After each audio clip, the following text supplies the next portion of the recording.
Thank you for joining us here at TIR. We really appreciate it. Now, in your piece, you're focusing squarely on the failures and inadequacies of the Biden administration. Even around election time, he was being touted as a one term president because of his mental state at the time of the election and his age. Confidence hasn't grown at all for VP Kamala Harris to potentially take Biden's seat, and it looks like he's going to be positioned to run again. What does this say for the state of the party? Also, Trump still garners headlines more because of his brash nature than his ability to govern. What does this say about the political imagination of both parties and the American people? Yeah, I mean, I'll go for the first question. Number one, what does it say about the party? I mean, my thoughts on the Democratic Party right now are that it's at once both, obviously, it's consolidated power around Biden, and it's really just pushed back, any sort of left-wing challenge. I mean, you see the way that basically every kind of left person in Congress, including Bernie Sanders, just immediately fell into line and don't want to challenge Biden. So in some sense, the establishment wing of the party is very strong and really has a hold on things. On the other hand, I think it actually paradoxically kind of points to the weakness of the party and the establishment's grip on power. I think temporarily, they have a hold on things. But I mean, the reality is, look, no one wanted Joe Biden to be the nominee. No one wants Joe Biden to be president right now. You see constant murmurings in the press from members of the party, not just other elected officials, but party officials, donors, and of course, ordinary rank and file Democratic voters. And they're all very uncertain, unenthusiastic, maybe a better word, about Biden being the nominee again. They're not sure if he's going to be actually able to take this thing over the line. And that's partly, like I said, no one wanted him to be the nominee. They got stuck with him because to stop Sanders, in the end, this guy who they were, months earlier openly questioning his mental faculties, talking about how tired he looked and everything. They had to go with him because no one else had, basically any sort of substantial non-white support. Buttigieg and Klobuchar, neither of them had, were anywhere in the South Carolina polls. And so, now they're stuck with this guy who they're not particularly sure is actually going to be the one to beat Trump. And, if he loses, it begins that entire nightmare of the last 4 years where the party was in a panic. And, I think you can you can feel the rising anxiety in the party just by the kind of number of articles and videos and people going out there already blaming not just RFK Jr. but Cornel West preemptively for Biden's loss. To me, that's always the measure of Democratic uncertainty, is when they start pointing fingers, particularly at the left, before anything's even happened. It suggests that they're, far from sure that this is not going to end in a fumble. So I know, I'm of two minds. The party establishment has a very strong hold on things, but also I think it's a very potentially temporary and tenuous hold on things. I don't know if they really have things sorted out as they think they do. The second part of your question, do you mind repeating that? Sure. What does it say? What does this say to you about the political imagination of both parties and the American people? Well, I mean, I'll try and keep this one shorter than the first one. I mean, I think the political imagination of the American people, I don't think is necessarily super stunted, although definitely, after what felt like an opening of possibility with the Sanders campaign and the way that campaign pushed politicians, other politicians, establishment-friendly ones, to take more bold stances. And suddenly you had an incredibly substantive policy discussion over 2019, 2020. That has gone away. But I think if there was some sort of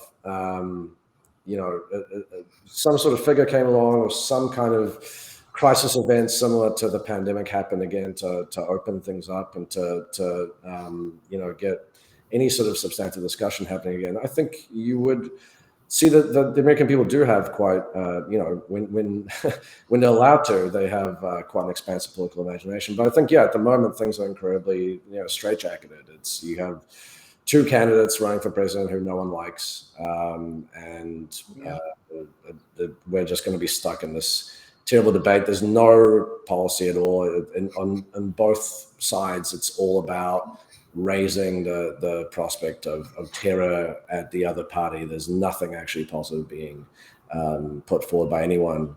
So it's, again, I'm going to give you a very annoying, contradictory answer where, I think at the moment things are really stifled, but, things can change in an instant, as we saw in 2020. That's true. You write your book, of course, I believe it came out in 2019, or did it come out in 2020? Very early 2020, but yeah. Yeah, it felt like very early 2020, and I got it, and it was a hard book to put down. So you're very, very good writer. I appreciate it.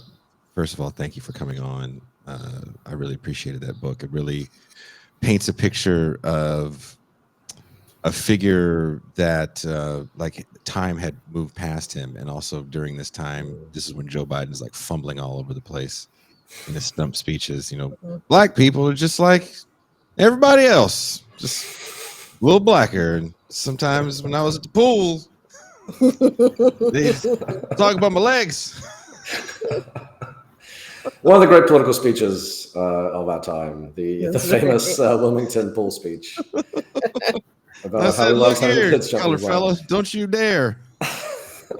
The crazy thing, I'll just say quickly, what's remarkable though is that I think that story is actually true. The Corn Pop saga is that Corn Pop was a real guy, it turns out. Yeah. So it wasn't him just making stuff up, but nevertheless a hilarious and strange thing to tell at the opening of a municipal pool. Yeah, there's nothing that Joe Biden did in his run up to the election that made me feel comfortable. But kind of in line with the original question, when we think about the political imagination of most voters, it's a lot of good guys and bad guys and hero worship, and we saw younger voters, maybe with an energy we haven't seen since 2008 with Obama, be very energized around Bernie Sanders. And of course, we also saw people be energized around Trump as he did win that 2016 election. How did you feel, like kind of personally, after you write this book? And we're all thinking that you're basically laying rest to this kind of tough on crime wing 90s era of the Democratic Party, war hawk era, maybe. Hopefully this burgeoning new left will take over as we have the birth of the squad. Things like Medicare for all are being touted as a policy that people actually want. Maybe we can see a public option. And then surprisingly, Joe Biden becomes not just a nominee, but the only thing that for many people is going to stand between America and fascism with a second term of Donald Trump. How did that make you feel personally? I mean, look, 2020 was a really dispiriting year in many ways, especially that early part. I mean, it was a roller coaster because the year started out, I'm writing this book, Biden is just tanking in the polls, and the first three primaries did not do very well. I mean, the first two did just awful. I mean, it was like third and fourth, I think. So on the one hand, the year starts out looking very optimistic, and then suddenly, you get the Democratic consolidation, then you get the pandemic, shutting everything down, basically foreclosing any attempt or any sort of possibility that maybe Sanders could come back. And then you just get this, kind of depressing contest between Biden and Trump. And in the meantime, you have some really exciting stuff happening in the streets, obviously, with the George Floyd protests. You also have this really scary pushback. So I know, it was a lot of different emotions. I mean, I think looking back, when I said anything can change in an instant, as 2020 showed us, I think what does make me kind of optimistic looking forward is it is depressing when you think about the kind of the political turn against basically the George Floyd movement. That does suck. There's no other way to put it. But I also think about the fact that because of the events of 2020, some really incredible things happened in American politics. I mean, Donald Trump, the most hard right corporatist president, certainly in modern memory, signed an eviction ban into law by executive order. It's not because he's a great guy and he loves human beings and he wants to challenge the landlords, but he did it because he wanted to win an election and he realized that people being thrown out to streets en masse was not going to be conducive to that. And so he did a very extraordinary thing, a very radical thing, a thing that even Joe Biden, the Democrat, supposed to be running to his left, actually refused for a long time to come out and support. I think he came out in support of it after Trump did it, and possibly not even then. And you had the expanded unemployment insurance that went on for nearly 2 years. You had the expansion of Medicaid. You had a whole bunch of economic protections beyond that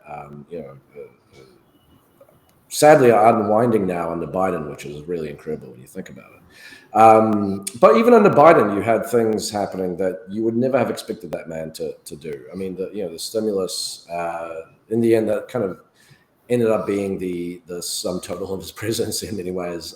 But that very much went against his political instincts and his history. The Afghanistan withdrawal, genuinely one of the most politically courageous things I've ever seen anyone do. The fact that Joe Biden, a man who is Warhawk, not known going to was it 98? He wanted to go into Iraq.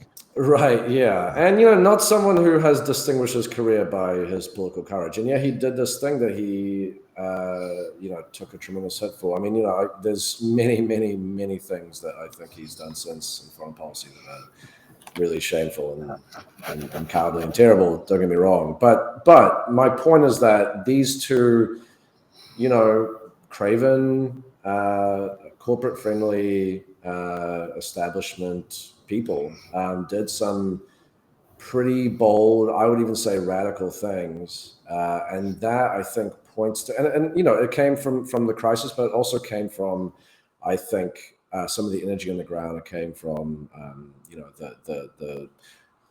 the way that the socialist movement has been growing and developing, and it has a lot more growing to do, of course, but I don't think any other stuff would have happened without all that. So I think I don't want to be triumphalist. There's so much going on that's wrong, but I think we need to keep that in mind, because I think it's very easy to just fall into despair and depression, and just go throw your hands up and go, whatever. But we're in a moment of kind of stasis right now, but things can happen and things do happen that all of a sudden break open the doors of possibility.